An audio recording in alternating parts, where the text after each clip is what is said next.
நானாவலி 8 திக்குகளும் அதிர்வது போல் முழங்கிவிட்டு பகவான் பாபா மகா சமாதியான 13ஆம் நாள் தன் உடலை விட்டு பாபாவோடு ஐக்கியமாகிவிட்டார்.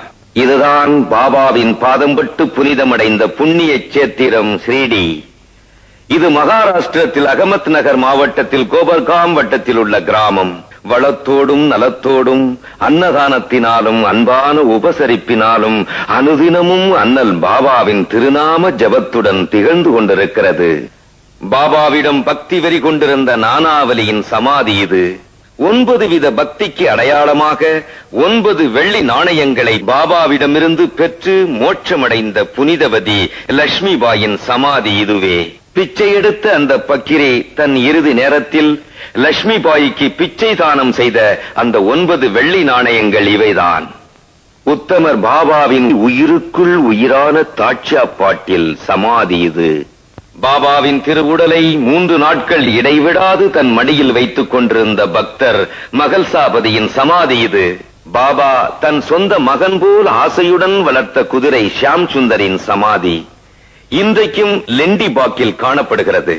இந்த ஸ்ரீடி கிராமத்திற்கு வருகின்ற எல்லா மதத்தினரும் ஒன்றே குலம் ஒருவனே தேவன் என்ற பாபாவின் கொள்கையுடன் இது ஒரு புண்ணிய மூர்த்தி உலவிய பூமி, இது ஒரு சக்தி மிக்க சாந்தி நிலையம் என்ற எண்ணத்தோடுதான் நடமாடுவார்கள். குரு இல்லாத வித்தை வீண் என்று கூறிய சாய்பாபாவின் குருஸ்தானம் இது. இதோ துவாரகாமயி.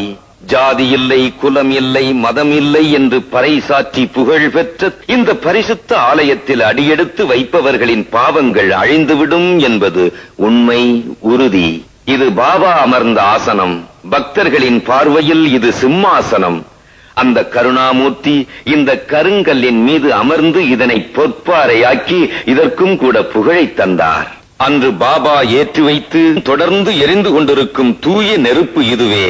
இந்த நெருப்பிலிருந்து உதிரும் விபூதி சகல நோய்களையும் குணமாக்கும் மருந்தாகிறது.